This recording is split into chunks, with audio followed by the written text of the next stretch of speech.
क्या आपने कभी सोचा है कि जिस राम राज्य में प्रजा ही भगवान थी, जहां हर और सुख और आनंद था, उसी राम राज्य में ऐसा कौन सा विष घुल गया जिसने स्वयं राजा को अपनी ही प्रिय पत्नी अपनी सीता के विरुद्ध खड़ा कर दिया? क्या एक राजा अपने प्रेम और अपने कर्तव्य के बीच चयन कर सकता है जब दाव पर उसका पूरा संसार लगा हो? आइए चलते हैं उस सुनहरे और फिर दर्द भरे युग में और जानते हैं उस कहानी की शुरुआत जहां आनंद के शिखर पर ही त्रासदी की पहली छाया पड़ी थी। एक ऐसी छाया जो धीरे धीरे पूरे अयोध्या को निगलने वाली थी। 14 वर्षों का वनवास समाप्त हो चुका था। रावण का अहंकार और उसकी लंका दोनों ही श्री राम के बाणों से ध्वस्त हो चुके थे। माता सीता अग्नि परीक्षा देकर अपनी पवित्रता का प्रमाण पूरे संसार को दे चुकी थी और अब अयोध्या में आनंद की गंगा बह रही थी। सरयू का जल भी मानो आज इठला रहा था। अयोध्या की हवाओं में उत्सव की सुगंध थी। हर घर के द्वार पर सोने के कलश रखे थे जिन पर आम के पत्तों और नारियल की शोभा थी। हर गली, हर चौराहा वंदनवार और पताकाओं से सजा था। ऐसा लगता था मानो दीपावली का पर्व 14 वर्षों तक अयोध्या में रुका हुआ था और आज एक साथ प्रकट हो गया हो। हर चेहरा खिला हुआ था, हर हृदय में उल्लास था, क्योंकि उनके प्रिय राम, उनके राजा राम अपनी सीता और लक्ष्मण के साथ वापस आ गए थे। भरत का तप समाप्त हुआ था, जिन्होंने 14 वर्षों तक अपने भाई की पादुकाओं को सिंहासन पर रखकर एक तपस्वी की भांति राजकाज संभाला था। आज जब उन्होंने अपने प्रभु को देखा तो उनकी आंखों से अविरल अश्रुधारा बह निकली।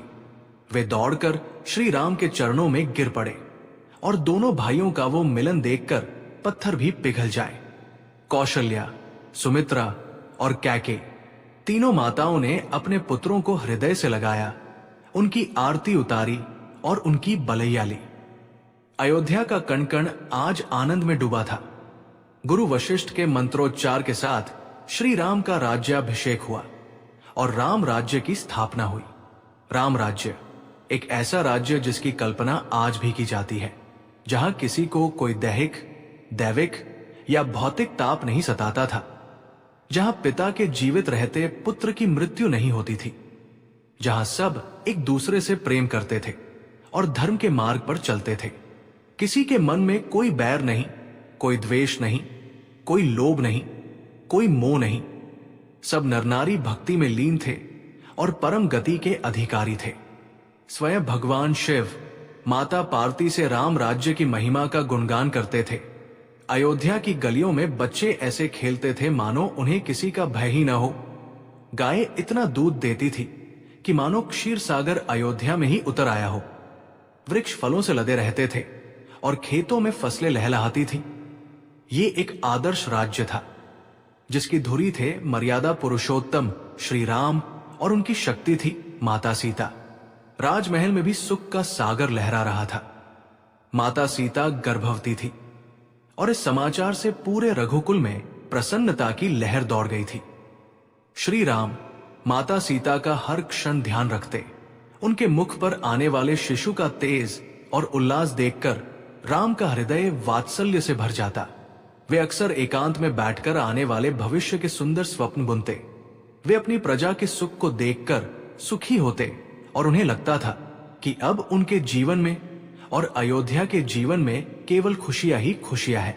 वे राजकाज में व्यस्त रहते, प्रजा की छोटी से छोटी समस्या का समाधान करते और एक राजा के रूप में उनका यश तीनों लोकों में फैल रहा था। उन्हें लगता था कि उनकी प्रजा भी उतनी ही प्रसन्न है जितना वे स्वयं हैं। उन्हें लगता था कि अग्नि परीक्षा के बाद अब किसी के भी मन में माता सीता की पवित्रता को लेकर कोई शंका नहीं बची है। पर नियति को कुछ और ही मंजूर था। आनंद के इस महासागर के नीचे एक छोटी सी दरार पड़ चुकी थी। एक ऐसी दरार जिससे धीरे धीरे संदेह का खारा पानी रिसने लगा था, जिसकी भनक अभी तक राजमहल की ऊंची दीवारों तक नहीं पहुंची थी। अगर आपको श्री राम और माता सीता का ये प्रेम और राम राज्य का ये अद्भुत वर्णन हृदय को छू गया हो तो एक क्षण निकालकर इस कथा को लाइक करें और हमारे चैनल को सब्सक्राइब करना न भूलें। कमेंट में जय श्री राम अवश्य लिखें ताकि हमें पता चले कि हमारा ये प्रयास आप तक पहुंच रहा है और इस दिव्य कथा के साक्षी बन रहे हैं। अब आगे सुनिए कि कैसे खुशियों से भरे इस माहौल में कानाफूसी का विष घुलने लगा। अयोध्या के कुछ चौपालों पर, जहां दिन भर के काम के बाद लोग सुस्ताने के लिए बैठते थे, जहां सरयू के घाटों पर स्त्रियां जल भरने आती थी, वहां अब कुछ दबीदबी सी आवाजें उठने लगी थी। कुछ लोग जिनकी दृष्टि संकुचित थी, जिनका मन छोटा था, वे आपस में फुसफुसाते, राजा राम तो महान है, इसमें कोई संदेह नहीं, पर महारानी इतने समय तक उस राक्षस रावण की लंका में रही, क्या ये उचित है? कोई दूसरा कहता, हां, अग्नि परीक्षा तो हुई, पर क्या पता वो तो देवताओं की माया हो। इतने समय तक पराये पुरुष के पास रही स्त्री को कुल की वधू बनाए रखना, क्या ये रघुकुल की मर्यादा के अनुरूप है? ये बातें पहले एक दो लोगों के बीच होती थी, फिर धीरे धीरे फैलने लगी, जैसे पानी में तेल की एक बूंद फैलती है। ये फुसफुसाहट, ये लोकापवाद एक कान से दूसरे कान तक पहुंचने लगा। ये कोई विद्रोह नहीं था, कोई ऊंची आवाज में नहीं बोलता था, पर यह एक धीमी आंच की तरह था जो भीतर ही भीतर सुलग रही थी, जो राम राज्य की नींव को खोखला कर रही थी। लोग श्री राम के सामने तो उनकी जय जयकार करते, पर पीठ पीछे यही बातें दोहराई जाती। ये बातें उन गुप्तचरों के कानों तक भी पहुंची जिन्हें श्री राम ने प्रजा का हाल जानने के लिए नियुक्त किया था, पर वे भी राजा को ऐसा अप्रिय समाचार सुनाने का साहस नहीं जुटा पाते थे। वे सोचते थे कि कुछ दिनों में ये बातें अपने आप शांत हो जाएंगी। वे अपने राजा के सुख में बाधा नहीं डालना चाहते थे। श्री राम इन सब से अनभिज्ञ अपने ही सुखद संसार में मग्न थे। वे सीता के साथ बैठकर भविष्य की योजनाएं बनाते, अपने आने वाले पुत्र या पुत्री के लिए नाम सोचते। वे लक्ष्मण, भरत और शत्रुघ्न के साथ मिलकर राजकाज की गुत्थियां सुलझाते। उन्हें लगता था कि सब कुछ उत्तम है, सब कुछ पवित्र है, सब कुछ मर्यादा के अनुकूल है, पर वे नहीं जानते थे कि जिस प्रजा को वे अपनी संतान से भी अधिक प्रेम करते हैं, उसी प्रजा के एक हिस्से के मन में उनकी प्राणप्रिय सीता के लिए संदेह का बीज अंकुरित हो चुका है। एक ऐसा विषैला बीज जो जल्द ही एक विशाल वृक्ष बनकर उनके जीवन की हर खुशी को निगल जाने वाला था। राम इस बात से पूरी तरह अनजान थे कि नियति उनके लिए सबसे बड़ी परीक्षा तैयार कर रही है। एक ऐसी परीक्षा जहां एक ओर उनका पतिधर्म होगा और दूसरी ओर उनका राजधर्म, और उन्हें दोनों में से किसी एक को चुनना होगा। वो रात भी हर रात की तरह ही शांत थी। अयोध्या अपने राजा की छत्र छाया में चैन की नींद सो रही थी, पर उस रात राजा राम को नींद नहीं आ रही थी। उन्हें अपने एक विश्वस्त गुप्तचर भद्र से मिलना था, जिसने संदेश भिजवाया था कि वो प्रजा के विषय में कुछ अत्यंत महत्वपूर्ण और गोपनीय बात करना चाहता है। राम अपने कक्ष में टहल रहे थे। उनके मन में कोई आशंका नहीं थी। उन्हें लगा कि यह राजकाज से जुड़ी कोई सामान्य बात होगी, पर वे नहीं जानते थे कि कुछ ही क्षणों में वे एक ऐसी बात सुनने वाले हैं जो उनके पैरों तले की धरती खिसका देगी, जो उनके कानों में पिघले हुए शीशे की तरह उतरेगी और उनके हृदय को हमेशा के लिए विदीर्ण कर देगी। वो सत्य जो राम राज्य के सूर्य को ग्रहण लगाने वाला था, बस अब प्रकट होने ही वाला था। अब आगे की कहानी में आप जानेंगे कि उस गुप्तचर ने आकर श्री राम को ऐसा क्या बताया जिसे सुनकर मर्यादा पुरुषोत्तम की आंखों से आंसू बह निकले।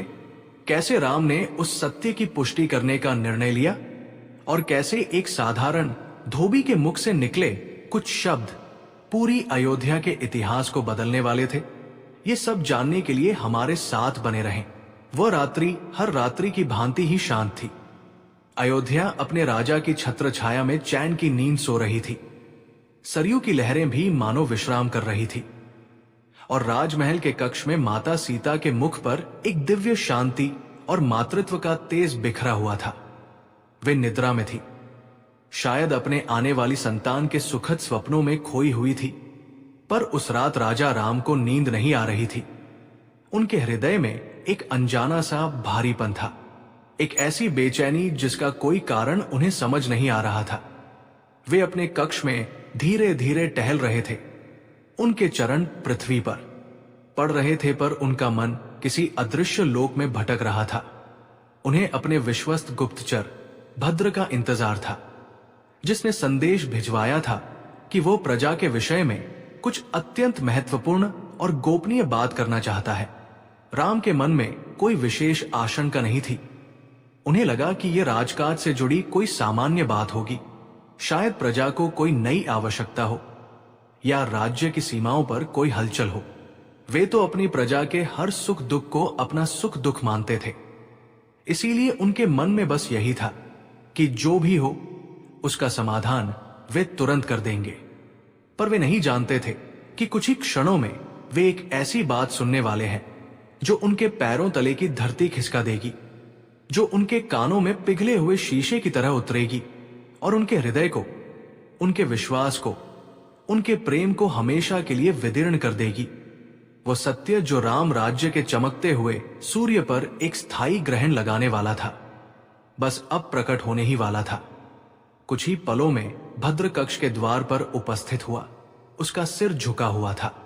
उसके चेहरे पर चिंता और भय की लकीरें स्पष्ट थी। उसे देखकर राम का हृदय और भी भारी हो गया। उन्होंने कोमल स्वर में पूछा, भद्र, कहो, अयोध्या में सब कुशल तो है? हमारी प्रजा प्रसन्न तो है? तुम्हें इस समय इतनी व्यग्रता में देखकर मेरा मन आशंकित हो रहा है। निर्भय होकर कहो, क्या बात है? भद्र ने कांपते हुए हाथों से प्रणाम किया और बोला, हे प्रभु, हे रघुकुल शिरोमणि, आपकी कृपा से अयोध्या में सब कुशल है। आपके राज्य में कोई दुखी नहीं, कोई दरिद्र नहीं, सब आपका गुणगान करते हैं। आपके न्याय और धर्म के शासन की चर्चा तीनों लोकों में होती है। प्रजा आपको साक्षात नारायण का अवतार मानकर पूजती है। पर हे राजन। इतना कहकर भद्र चुप हो गया। उसकी आंखों में आंसू भर आए। उसका गला रूंध गया। राम ने उसके कंधे पर हाथ रखकर उसे ढाढ़स बंधाया। भद्र, तुम हमारे सेवक नहीं, हमारे अंग हो। इस तरह संकोच मत करो। जो भी बात है, चाहे वो कितनी भी अप्रिय क्यों न हो, उसे स्पष्ट रूप से कहो। राजा का धर्म है कि वो सत्य सुने, चाहे वो कानों को कितना भी कड़वा क्यों न लगे। राम के इन शब्दों से भद्र को थोड़ा बल मिला। उसने अपनी आंखें बंद की, एक गहरी सांस ली और फिर कांपते हुए स्वर में बोला, प्रभु, अयोध्या की अधिकांश प्रजा आपके और महारानी सीता के चरणों की धूलि को मस्तक पर लगाना अपना सौभाग्य समझती है। पर नगर के कुछ चौपालों पर कुछ अज्ञानी और संकुचित मन के लोग दबी जुबान में एक चर्चा करते हैं। एक ऐसी चर्चा जिसे दोहराते हुए मेरी जिह्वा कटकर गिर जाना चाहती है। राम का हृदय धड़क उठा। उन्होंने स्थिर स्वर में कहा, कहो भद्र, क्या चर्चा करते हैं वे लोग? भद्र ने सिर झुकाकर मानो भूमि में गड़ जाना चाहता हो कहा, प्रभु, वे लोग महारानी सीता के इतने समय तक रावण की अशोक वाटिका में रहने को लेकर लोकापवाद करते हैं। वे कहते हैं कि भले ही महारानी ने अग्नि परीक्षा दी हो, पर इतने समय तक एक परपुरुष के अधीन रहने वाली स्त्री को रघुकुल की महारानी के पद पर सुशोभित करना, क्या ये मर्यादा के अनुकूल है? वे कहते हैं कि राजा ने तो प्रेम में पड़कर ये स्वीकार कर लिया, पर क्या हम अपनी कुलस्त्रियों के लिए भी यही आदर्श स्थापित करें? ये शब्द नहीं थे, ये तपते हुए लोहे के तीर थे जो एक एक करके राम के हृदय में धंसते जा रहे थे। जिस प्रजा के लिए उन्होंने अपने पिता को, अपने राज्य को, 14 वर्षों के सुख को त्याग दिया, आज वही प्रजा उनकी सीता पर, उनकी प्राणवल्लभा पर, उनकी अर्धांगिनी पर लांछन लगा रही थी। राम की आंखों के सामने अंधेरा छा गया। एक क्षण के लिए उन्हें लगा कि ये पूरी सृष्टि घूम रही है। उनके कानों में भद्र के शब्द गूंज रहे थे, पर उन्हें कुछ सुनाई नहीं दे रहा था। वे जड़वत खड़े रह गए। उनके मुख पर जो तेज था वो एक पल में लुप्त हो गया, जैसे पूर्णिमा के चांद को राहु ने निगल लिया हो। उनके चेहरे पर पीड़ा, अविश्वास और एक गहरे आघात का भाव था। भद्र ये देखकर थरथर कांपने लगा। उसे लगा कि उसने कोई अक्षम्य अपराध कर दिया है। वो राम के चरणों में गिर पड़ा और बोला, प्रभु मुझे क्षमा करें, मुझे मृत्युदंड दे। पर यही कठोर सत्य है जो मैं आपसे छिपा नहीं सका। राम ने कुछ नहीं कहा। उन्होंने केवल हाथ के संकेत से भद्र को जाने के लिए कहा। भद्र के जाने के बाद राम वही भूमि पर बैठ गए।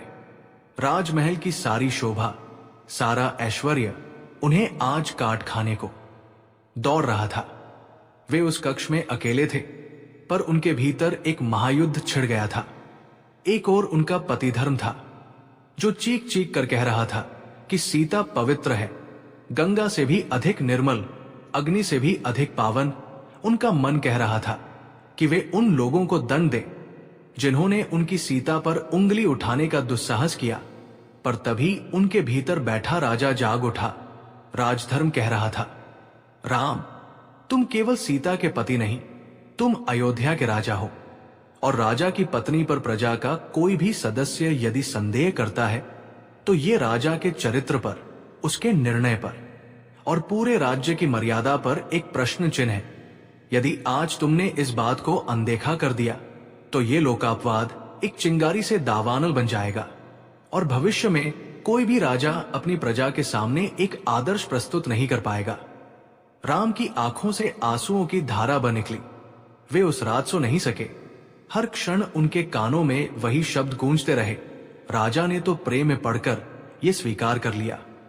ये पंक्ति उन्हें सबसे अधिक चुभ रही थी। क्या उनका प्रेम, उनका निर्णय उनकी प्रजा की दृष्टि में एक कमजोरी बन गया था?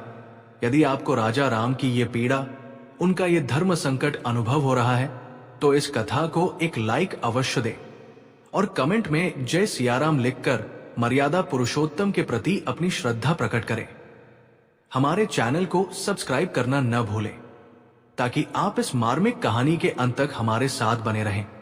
अब आगे सुनिए कि इस असनीय पीड़ा से गुजरते हुए राम ने क्या निर्णय लिया और कैसे वे सत्य की खोज में स्वयं निकल पड़े। पूरी रात राम इसी उधेड़ बुन में रहे। सूर्योदय हुआ, पर राम के जीवन में अंधकार और भी गहरा हो गया था। उन्होंने किसी से कुछ नहीं कहा। वे अपने भाइयों से भी अपनी पीड़ा नहीं बांट सके, क्योंकि ये पीड़ा केवल उनकी थी, एक पति की और एक राजा की। उन्होंने निश्चय किया कि वे केवल एक गुप्तचर की बात पर विश्वास नहीं करेंगे। वे स्वयं अपनी प्रजा के बीच जाकर उनके मन की बात सुनेंगे। वे जानना चाहते थे कि ये केवल कुछ लोगों की दुष्टता है या ये संदेह सच में अयोध्या की हवाओं में घुल चुका है। उसी रात जब सारा नगर सो गया, तब राजा राम ने अपने राजसी वस्त्र त्यागे और एक साधारण नागरिक का वेश धारण किया। उन्होंने अपने मुख को वस्त्र से ढक लिया ताकि कोई उन्हें पहचान न सके और वे चुपचाप राजमहल के गुप्त द्वार से निकल पड़े। वे उन्हीं गलियों में एक अजनबी की तरह घूम रहे थे, जिन गलियों में कुछ समय पहले उनका भव्य स्वागत हुआ था, जहां लोगों ने उन पर पुष्प वर्षा की थी। आज उन्हीं गलियों में वे अपने ही विरुद्ध, अपनी ही पत्नी के विरुद्ध एक षड्यंत्र की गंध खोज रहे थे। वे चौपालों पर रुके, अंधेरे कोनों में खड़े होकर लोगों की बातें सुनने की कोशिश की, पर उन्हें कुछ स्पष्ट सुनाई नहीं दिया। कई लोग दिन भर की थकान के बाद अपने घरों में शांत थे, तो कहीं कीर्तन भजन चल रहा था। राम के मन में एक क्षण के लिए आशा की किरण जागी। शायद भद्र ने जो कहा वो अतिशयोक्ति हो, शायद मेरी प्रजा ऐसी नहीं है। यही सोचते हुए वे नगर के बाहरी छोर की ओर बढ़ गए, जहां सरयू नदी के किनारे धोबियों की बस्ती थी। वहां अभी भी कुछ घरों में दीपक जल रहे थे और कपड़ों को धोने पीटने की आवाजें आ रही थी। राम एक बड़े वृक्ष की ओट में खड़े हो गए। तभी उनका ध्यान एक झोपड़ी से आती तेज आवाज पर गया।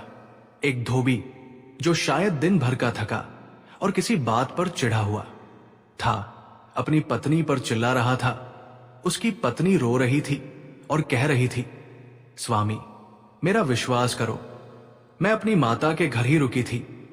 किसी और कारण से मुझे देर नहीं हुई, मैं पतिव्रता हूं। उसकी बात सुनकर वो धोबी और भी क्रोधित हो गया। उसका स्वर घृणा और व्यंग्य से भरा हुआ था। और फिर उसने जो कहा, उन शब्दों ने इतिहास की धारा को मोड़ दिया। उन शब्दों ने एक युग का अंत कर दिया। उस धोबी ने अपनी पत्नी पर चिल्लाते हुए कहा, चुप रह, मुझे अपनी सफाइयां मत दे। मैं कोई राजा राम नहीं हूं जो महीनों तक पराए मर्द, उस रावण के घर में रही अपनी पत्नी को वापस अपने घर में रख लूं और उसे अपनी रानी बनाकर पूजूं। मैंने तुझे एक रात के लिए अपनी नजरों से दूर क्या किया? तू अपना चरित्र भूल गई। निकल जा मेरे घर से। ये शब्द नहीं थे, ये ब्रह्मास्त्र था जो सीधे राम के मर्म पर लगा था। उन्हें लगा जैसे किसी ने उनके हृदय को निकालकर उसे पत्थरों पर पटक कर चूर चूर कर दिया हो। वे उस वृक्ष का सहारा लेकर वहीं बैठ गए। उनकी शक्ति, उनका साहस, उनका धैर्य, सब कुछ एक पल में समाप्त हो गया। एक साधारण धोबी, उनकी प्रजा का एक छोटा सा अंग, अपनी पत्नी को चरित्रहीनता का दंड देने के लिए उनका मर्यादा पुरुषोत्तम राम का उदाहरण दे रहा था, पर एक नकारात्मक रूप में। राम का महान त्याग, सीता की पवित्रता को स्वीकार करने का उनका निर्णय आज समाज के लिए एक उपहास का, एक कमजोरी का प्रतीक बन गया था। राम को अब किसी और प्रमाण की आवश्यकता नहीं थी। उन्होंने अपनी प्रजा की सबसे सच्ची, सबसे कड़वी आवाज सुन ली थी। ये किसी गुप्तचर की रिपोर्ट नहीं थी, ये एक आम आदमी के जीवन का यथार्थ था, जहां राजा का आदर्श ही सवालों के घेरे में था। राम वहां से कैसे उठे, कैसे वापस महल की ओर चले, उन्हें स्वयं कुछ याद नहीं। उनके पैर चल रहे थे, पर उनकी आत्मा मर चुकी थी। उनके कानों में बस वही शब्द गूंज रहे थे, मैं कोई राजा राम नहीं हूं। जब वे महल में पहुंचे तो भोर होने वाली थी। वे सीधे अपने कक्ष में न जाकर राज सिंहासन के कक्ष में गए। वो सिंहासन जिस पर बैठकर वे न्याय करते थे, आज उन्हें एक कांटों के ताज की तरह लग रहा था।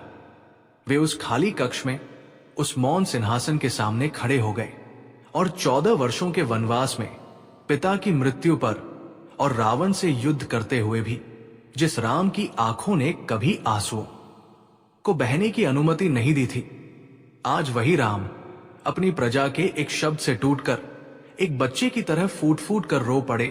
प्रजा की बात सुनकर राजा रो पड़ा। उनके आंसू रुक नहीं रहे थे। ये एक पति के आंसू थे, जिसकी पत्नी के सतीत्व पर संसार ने प्रश्न उठा दिया था। ये एक राजा के आंसू थे, जो अपनी प्रजा के विश्वास को जीतने में स्वयं को असफल पा रहा था। उस एकांत कक्ष में केवल राम और उनका दुख था, और उनके सामने एक यक्ष प्रश्न खड़ा था, अब क्या होगा? वे अपनी निर्दोष सीता के साथ न्याय कैसे करेंगे और अपने राजधर्म का पालन कैसे करेंगे? ये एक ऐसा धर्म संकट था जिसका समाधान शायद स्वयं विधाता के पास भी नहीं था। अब राम के जीवन का सबसे कठिन अध्याय शुरू होने वाला था। इस असहनीय पीड़ा और धर्म संकट के बीच राम क्या निर्णय लेंगे? क्या वे अपने प्रेम को चुनेंगे या अपने राजधर्म को? वे अपने भाइयों और गुरुजनों के सामने इस पीड़ा को कैसे प्रकट करेंगे? और जब ये बात गर्भवती माता सीता को पता चलेगी तो उन पर क्या बीतेगी? ये सब जानने के लिए कहानी पूरी जरूर देखें। एक राजा जो अपनी प्रजा की बात सुनकर टूटकर रो पड़ा, अब उसके सामने दो रास्ते थे। एक रास्ता जो उसकी प्राणप्रिय निर्दोष पत्नी सीता की ओर जाता था, और दूसरा रास्ता जो राजधर्म और रघुकुल की उस मर्यादा की ओर जाता था जिसके लिए उसने अपना पूरा जीवन समर्पित कर दिया था। क्या मर्यादा पुरुषोत्तम अपने प्रेम का गला घोंट देंगे या अपनी प्रजा के विश्वास को तोड़ देंगे? इतिहास के सबसे कठिन निर्णय की घड़ी आ चुकी थी। एक ऐसा निर्णय जो एक पत्नी को उसके पति से, एक गर्भवती मां को उसके घर से और एक राजा को उसकी आत्मा से हमेशा के लिए अलग करने वाला था। आइए उस मौन रात्रि के साक्षी बने जब अयोध्या के राज सिंहासन ने अपने राजा का सबसे बड़ा बलिदान देखा। उस राज सिंहासन कक्ष की खामोशी में, जहां न्याय और धर्म की स्थापना होती थी, आज स्वयं धर्म एक अभियुक्त की तरह मौन खड़ा था। और राजा राम एक न्यायाधीश की तरह नहीं, बल्कि एक पराजित योद्धा की तरह भूमि पर बैठे थे। उनके आंसू, जो सरयू की धारा की तरह पवित्र थे, आज उनके ही हृदय के रक्त की तरह बह रहे थे। हर एक बूंद में एक पति की विवशता थी, एक राजा का धर्म संकट था। धोबी के शब्द उनके मस्तिष्क में एक अंतहीन प्रतिध्वनि की तरह गूंज रहे थे। मैं कोई राजा राम नहीं हूं। ये वाक्य उनके अस्तित्व पर, उनके प्रेम पर, उनके हर निर्णय पर एक प्रश्न चिन्ह बन गया था। उन्होंने अपनी आंखें बंद की और उन्हें सीता का वो मुख स्मरण हो आया जो अग्नि परीक्षा के बाद कुंदन की तरह दमक रहा था। उन्हें सीता का वो स्पर्श याद आया जो उनके जीवन की हर पीड़ा को हर लेता था। उन्हें सीता की वो मुस्कान याद आई जो अयोध्या के सूर्योदय से भी अधिक प्रकाशमान थी। और फिर उन्हें अपनी प्रजा का वह चेहरा याद आया जो उन्हें भगवान की तरह पूजता था, जो उनसे न्याय और आदर्श की अपेक्षा रखता था। राम के भीतर का पति चीत्कार कर उठा, सीता निर्दोष है। मैं पूरे संसार से युद्ध कर सकता हूं, पर अपनी सीता पर कोई आंच नहीं आने दूंगा। मैं उस धोबी को और हर उस व्यक्ति को मृत्युदंड दूंगा जिसने मेरी सीता पर संदेह करने का पाप किया है। पर तभी उनके भीतर बैठे राजा की गंभीर और शांत आवाज ने कहा, राम, तुम आवेश में हो। यदि तुमने दंड दिया तो इतिहास कहेगा कि राजा ने अपनी पत्नी को बचाने के लिए सत्य का गला घोंट दिया। ये लोकापवाद कभी नहीं मिटेगा। ये रघुकुल के माथे पर एक ऐसा कलंक बन जाएगा जिसे समय की कोई धारा धो नहीं सकेगी। आने वाली पीढ़ियां कहेंगी कि राजा राम ने रे में पढ़कर राजधर्म से समझौता कर लिया था।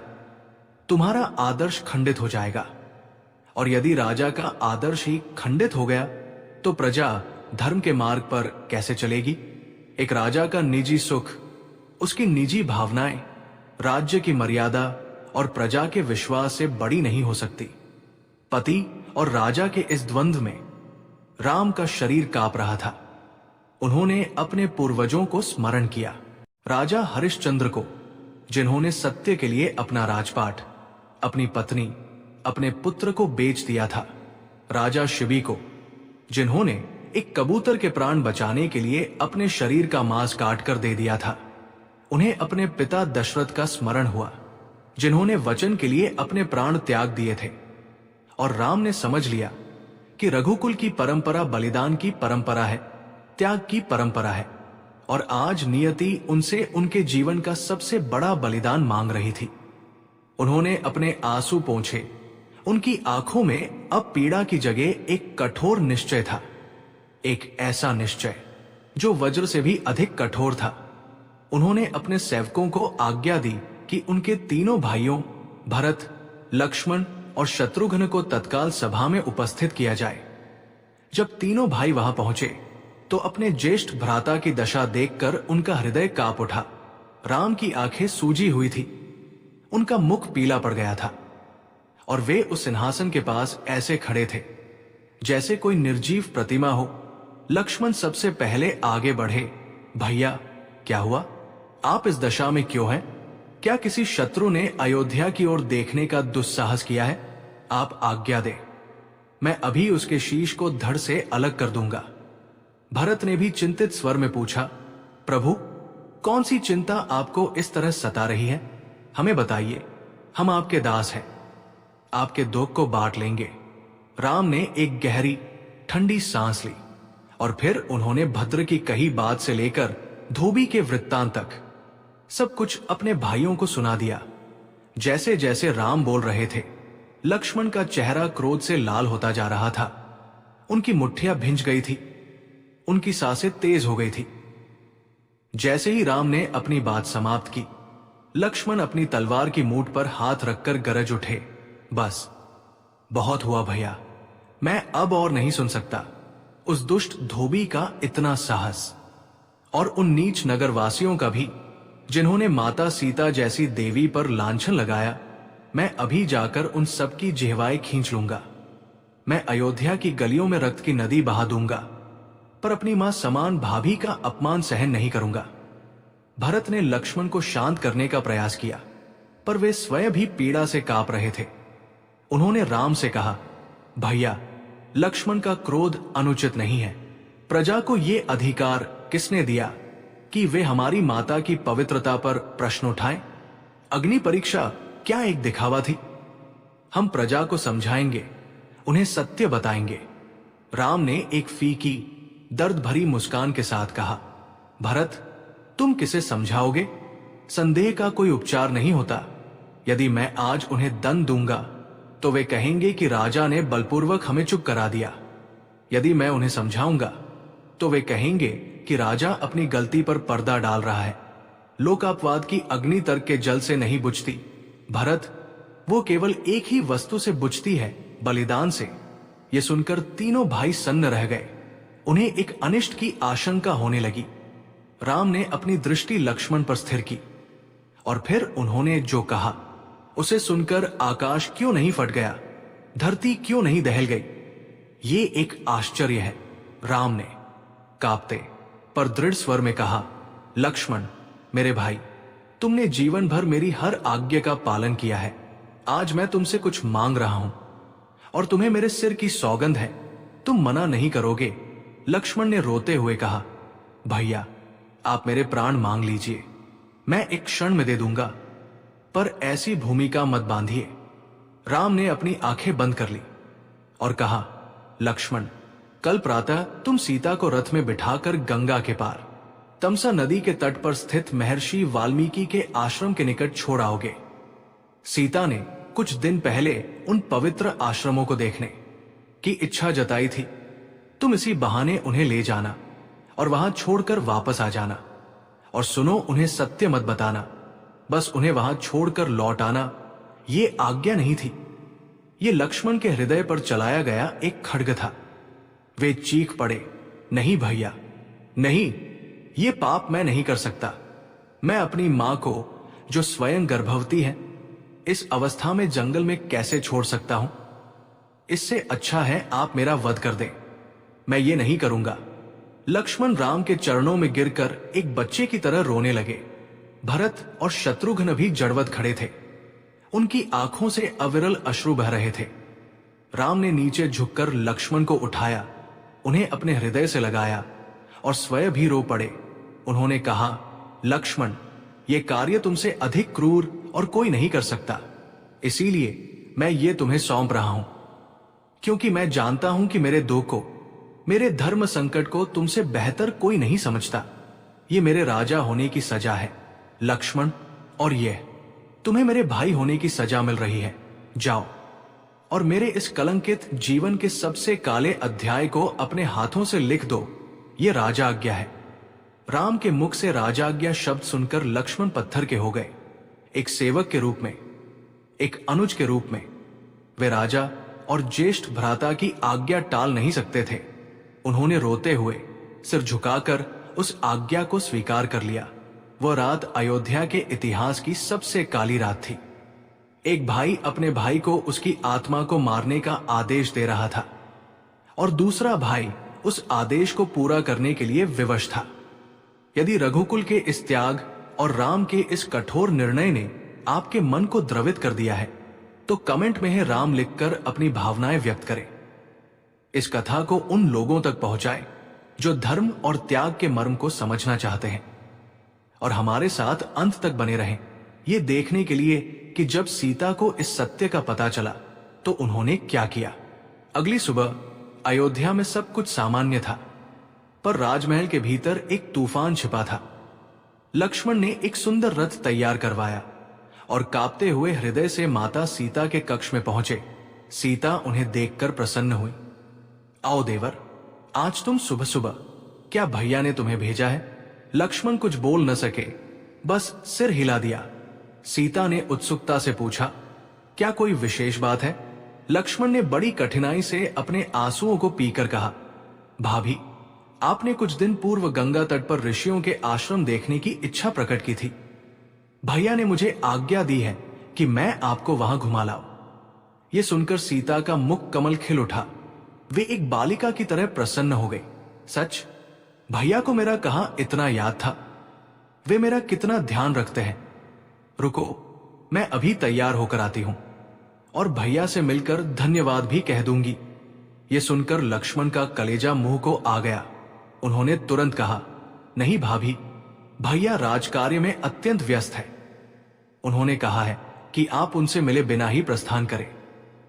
वे नहीं चाहते कि आपके पुण्य कार्य में विलंब हो। सीता को इसमें कुछ भी अस्वाभाविक नहीं लगा। वे अपने पति के राजधर्म को समझती थी। वे शीघ्रता से तैयार हुई, अपनी सासुओं का आशीर्वाद लिया और रथ में आकर बैठ गई। वे पूरे रास्ते प्रसन्न थी। लक्ष्मण से बातें कर रही थी, आने वाले शिशु के बारे में कल्पनाएं कर रही थी, और लक्ष्मण उस रथ को हाँकते हुए हर पल मर रहे थे। वे अपनी भाभी के प्रसन्न मुख को देखते और फिर अपना चेहरा फेर लेते, ताकि सीता उनकी आंखों में उमड़ते आंसुओं के समुद्र को न देख ले। जब रथ राजमहल के मुख्य द्वार से निकल रहा था, तो राम अपने कक्ष की सबसे ऊंची खिड़की से ये सब देख रहे थे। उन्होंने अपनी सीता को, अपने जीवन के प्रकाश को, अपने ही आदेश से स्वयं से दूर जाते हुए देखा। वे न तो उन्हें रोक सकते थे, न आवाज दे सकते थे।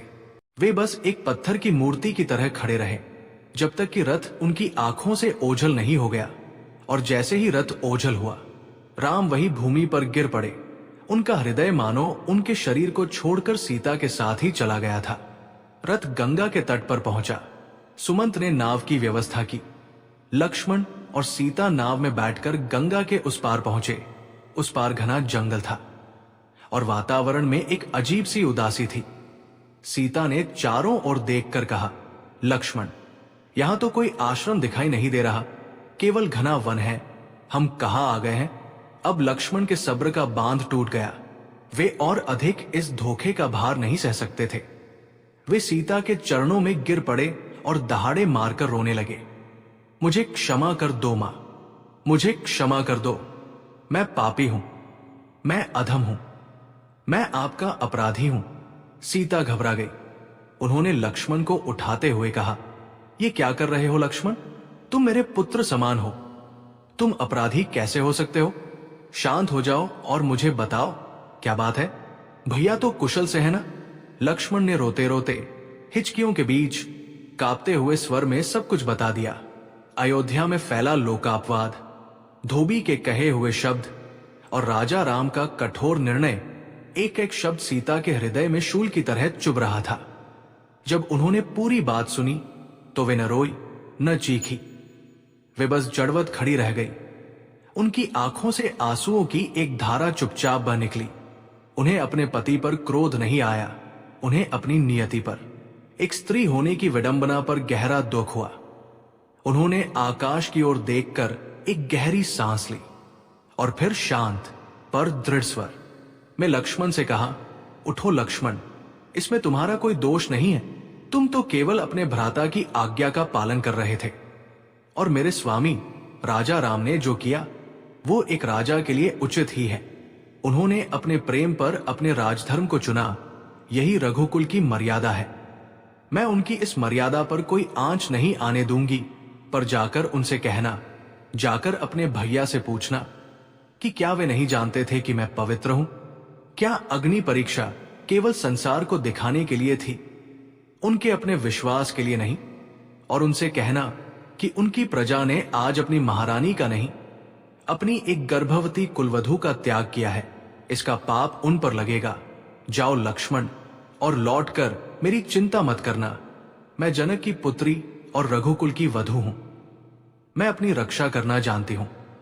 सीता के इन शांत पर वज्र जैसे कठोर शब्दों को सुनकर लक्ष्मण और भी बिलख बिलख कर रोने लगे। वे वापस नहीं जाना चाहते थे, पर सीता की आज्ञा के आगे वे विवश थे।